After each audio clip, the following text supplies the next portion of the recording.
안녕하세요. 엔잡하면 월급 버는 긍정 스텔라입니다. 오늘은 좀 극단적이긴 하지만 일찍 부자가 되어서 자유롭게 사는 삶, 그리고 70대가 되어서야 겨우 경제적으로 먹고 살만한 그런 상황이 되어서 드디어 일을 손에서 놓는 사람, 이 두 가지 삶에 대해서 이야기해 보려고 해요. 경제적 자유를 꿈꾸는 사람들에게 오랫동안 사랑받아온 이 부의 추월차선을 토대로 이야기해 볼 건데요. 본격적으로 이 책 얘기를 시작하기 전에 제 얘기를 먼저 해드릴게요. 제가 지금까지 살아온 길을 되돌아보면 제가 평범하게 살았던 이유는 바로 저 자신이 정한 한계선 때문이었어요. 고등학교 때까진 좋은 대학교 이것만 보고 달렸고, 대학생이 돼서는 남들 다 하는 것처럼 좋은 회사 들어가기 이것만 보고 달렸거든요.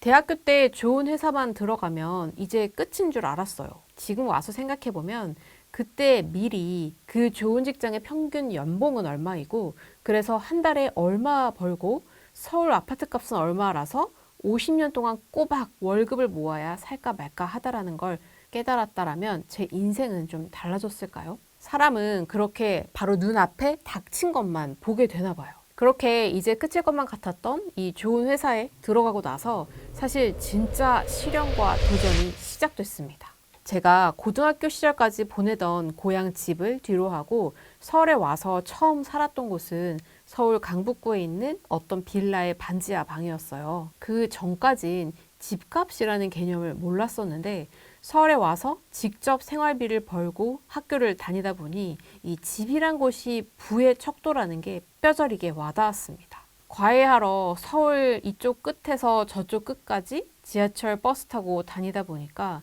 부유하진 않았지만 부족한 건 없이 살아왔던 나는 사실 가진 게 없는 사람이구나 라는 현실을 깨닫게 됐고요.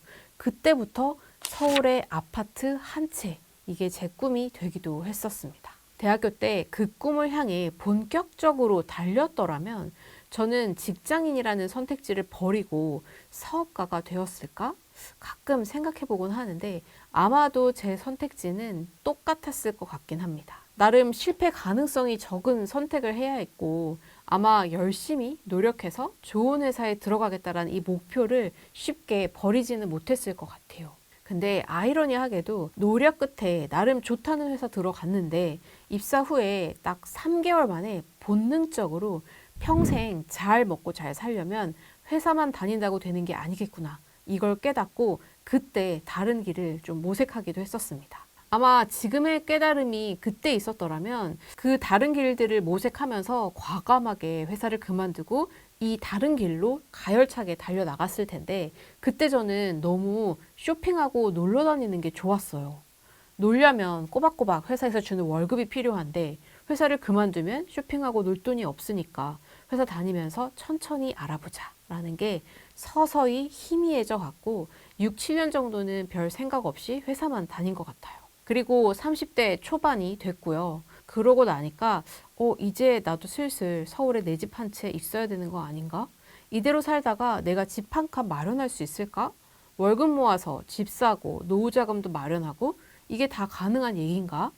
이런 생각이 들기 시작을 했고, 바로 그때 만났던 책이 바로 이 부의 추월차선이었습니다. 책 초반을 보면 어떤 사람에게 이 책이 도움이 될 거다라는 부분이 있는데요. 바로 이런 분들께 도움이 될 거라고 이야기하고 있습니다. 여러분은 스스로의 삶이 어딘가 부족하다고 생각한다? 여러분은 원대한 꿈이 있지만 지금 나아가는 길이 그 꿈을 향하고 있지 않아서 불안하다. 여러분은 대학 입학을 앞두고 있거나 대학생이거나 대학 교육을 받았다. 여러분은 만족스럽지 않거나 절대로 부자가 되지 못할 것 같은 직업을 갖고 있다. 여러분은 저축해놓은 돈이 거의 없고 꽤 많은 빚까지 지고 있다. 여러분은 퇴직연금에 정기적으로 돈을 붓고 있다. 여러분은 부자를 보면 궁금하다. 어떻게 하면 저런 부자가 될 수 있을까? 여러분은 직업선수나 가수, 연예인 혹은 배우가 될 만한 신체적 재능을 전혀 타고나지 못했다. 여러분은 젊고 미래에 대한 열정이 가득하지만 어디로 나아가야 할지 모르고 있다. 여러분은 나이가 들었고 상당 기간 직장에 몸담았다. 하지만 딱히 내세울 만한 건 없고 새로 시작하기는 귀찮다. 여러분은 직장에 몸과 마음을 바쳐 충성을 다했지만 남은 것은 경제나 회사 사정으로 인한 해고 통지서뿐이다. 여러분은 유명한 경제학 전문가들이 칭송에 맞이하는 주식시장이나 투자 상품에 투자했다가 돈을 잃은 적이 있다. 이 중 당신에게 해당되는 사항이 있다면 분명히 이 책이 도움이 될 것이다. 뭐야, 이거 전부 다 제 얘기였어요.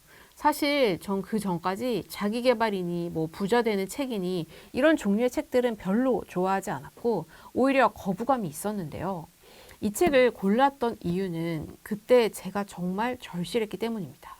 벌써 뭐 해놓은 게 없는데 30대 초반이고 앞으로 어떻게 살아야 하나 막막해서 서점에 가서 서서 읽다가 바로 사들고 온 책이 이 책이었어요. 직설적이고 단호한 어조인 책이긴 하지만 현실을 직시하고 뭔가 달라져야 한다라는 깨달음을 즉각적으로 준 책이었습니다. 이 책은 누구나 젊은 나이에 충분히 부자가 될 수 있다라고 얘기하고 있지만 그 과정은 쉽지는 않다라고 솔직하게 이야기해 줍니다. 책 중에 부자가 되는 공식이라는 부분이 있는데요. 여기 보면 부자가 되는 공식은 국토대장정만큼이나 길고 어렵다. 성공하려면 부를 향한 여정에 집중하고 목적지가 아닌 여정 자체를 위한 도구를 준비해야 한다. 그 공식을 풀려면 공식을 구성하는 4가지 요소를 이해해야 한다. 라는 부분입니다. 그리고 여기서 얘기하는 4가지 요소란 나아갈 방향을 인도하는 지도, 과정에서 최대 효율을 낼 수 있도록 계속 점검하고 정비해줘야 하는 바로 나 자신, 수많은 진로 중 선택해야 하는 나의 길, 그리고 생각을 실행으로 옮기는 속도, 바로 이것입니다. 부자가 되는 길에는 희생이 따르며 이미 돈이 많은 사람이라고 해도 예외는 아니다. 부를 향한 여정이 쉬웠더라면 부자가 아닌 사람이 어디 있겠는가. 부자가 되기 위해서는 대가를 치를 준비를 해야 한다. 위험과 희생을 각오해야 한다. 길 곳곳에 요철에 대비해야 한다. 구덩이에 바퀴가 빠지면 당신의 성공 스토리가 다듬어지는 과정이라고 생각하라. 추월차선을 여행하는 과정에는 반드시 희생이 뒤따르며 소수의 사람만이 그 과정을 견뎌낸다. 책에서는 내 시간을 돈으로 사는 회사의 노예가 되지 말라고 이야기를 하고 있는데 이 책을 읽고 아마 그대로 회사를 관두고 부자가 되기 위해 도끼로 파고드는 사람은 1%도 되지 않을 거예요. 저도 그러지 못했으니까요. 그리고 그렇게 도전한다 해도 숱한 실패가 뒤따를지도 모르고요. 저도 그래서 이 책에서 이야기하는 게 뭔지 알지만 쉽게 그걸 따르지는 못했던 것 같아요. 다만 회사를 다니면서라도 노력해봐야지. 부자가 되기 위해서 뭐라도 해봐야지. 이렇게 생각만 열심히 했던 것 같습니다. 하지만 저는 회사를 관둘 자신이 없었다면 그걸 뛰어넘는 노력이라도 했었어야 해요. 근데 어영부영 이런 좋은 책이 있구나라며 다시 현실로 돌아가서 또 몇 년을 그냥 낭비해 버린 거죠. 저는 여러분들은 꼭 좀 더 안전한 환경 속에서 뭐라도 도전해 보시길 바랍니다. 그리고 이 책에서는 우리가 부를 향해 가는 길을 인도, 서행차선, 추월차선 이렇게 3가지로 분류를 하고 있습니다. 자, 그러면 인도를 걷는 사람은 뭘 의미하는지 한번 읽어볼게요. 인도를 걷는 사람들의 삶의 방식은 히치하이킹과 닮아 있다. 무작정 남을 믿고 일이 제대로 풀리지 않을 때면 무작정 남을 비난한다. 행운에 대한 믿음과 우연에 기댄 생활, 비난하는 습관 등이 그들의 가장 큰 문제이다. 이렇게 인도를 걷는 길은 가난한 길이라고 이야기합니다. 자, 그럼 서행차선입니다. 서행차선은 이 평범한 인생행이라고 표현하고 있는데요. 서행차선 여행자라면 거래의 규칙에 대해 역설하는 몇 가지 원칙쯤은 꿰고 있을 것이다. 취직해서 아무리 힘들어도 한 주에 5일은 꼬박꼬박 출근하라. 점심은 도시락을 싸갖고 다니고 한 잔에 $10씩 하는 커피는 그만 마셔라. 월급의 10%는 주식과 퇴직연금에 투자하라. 살 능력도 없는 스포츠카는 그만 생각하라. 65세 정년을 맞기까지 인생의 즐거움을 미뤄라. 저축하고 또 저축해라. 복리의 힘은 위대하다. 지금 투자한 $10,000,000가 50년 후면 엄청나게 불어나 있을 것이다. 저도 그랬고 많은 사람들이 아마 이 2번째 서행차선을 달리면서 언제가 될지 모르지만 은퇴 후면 부자가 되어 있기를 소망하곤 합니다. 저도 대부분 여기에 해당되는 부분이라서 굉장히 흠칫 놀랐던 기억이 납니다. 자, 그리고 마지막은 바로 부자의 길 추월차선입니다. 추월차선은 통제 가능한 무제한적 영향력으로 대표되는 사업 및 라이프스타일 전략이다. 추월차선 전략으로 빠르게 돈을 벌고 특별한 라이프스타일을 즐기기 위해 통제 가능한 무제한적 영향력, 사업, 라이프스타일, 빠른 부 형성 이 네 가지 요소에 집중하라고 이야기하고 있습니다. 그리고 추월 차선을 갈 수 있는 사업의 씨앗 5가지도 이야기해 주는데요. 이 부분이 우리가 어떻게 하면 부의 추월 차선을 갈 수 있을지에 대한 아이디어를 얻을 수 있는 부분이기도 합니다. 자, 그 5가지는 바로 임대 시스템, 그리고 컴퓨터 소프트웨어 시스템, 콘텐츠 시스템, 유통 시스템, 인적 자원 시스템 이렇게 있습니다. 임대 시스템은 부동산이 대표적이고 아니면 뭐 장비나 차량 임대, 로열티, 라이센스 이런 것들을 포함한다고 합니다. 두 번째, 컴퓨터 소프트웨어 시스템은 저자도 성공을 거둔 분야이기도 한데요. 수백만 사용자를 끌어들일 수 있는 서비스를 제공하는 웹사이트, 이게 바로 대표적인 예입니다. 꼭 인터넷이 아니더라도 소프트웨어나 뭐 어플리케이션도 해당됩니다. 그리고 컨텐츠 시스템은 책 집필, SNS, 전자책, 블로그 이런 것들이 다 포함이 되는데요. 한번 작성해둔 그런 컨텐츠는 몇 년이 지나도 힘을 발휘해서 돈을 벌어다 줄 수 있다라는 그런 의미라고 합니다. 네 번째 유통 시스템은 말 그대로 물건을 유통하는 걸 이야기하는데 프랜차이즈, 네트워크 마케팅 뭐 이런 다양한 유통 방식을 예로 들고 있습니다. 마지막 인적 자원 시스템은 가장 운영하기 비용이 많이 들고 복잡한 방법인데 사람을 고용해서 돈을 벌어야 하는 일들을 이야기합니다. 그래서 가장 예측이나 통제가 어려운 방법이라고 이야기하고 있습니다. 이 책도 그렇지만 이런 류의 책들을 읽다 보면 되게 당연한 얘기를 정성스럽게 하는 거 아닌가? 이런 생각이 문득 들기도 하는데 여기서 얘기하는 게 모두 맞는 말인 건 사실입니다. 이미 알고 있는 내용일 수도 있어요.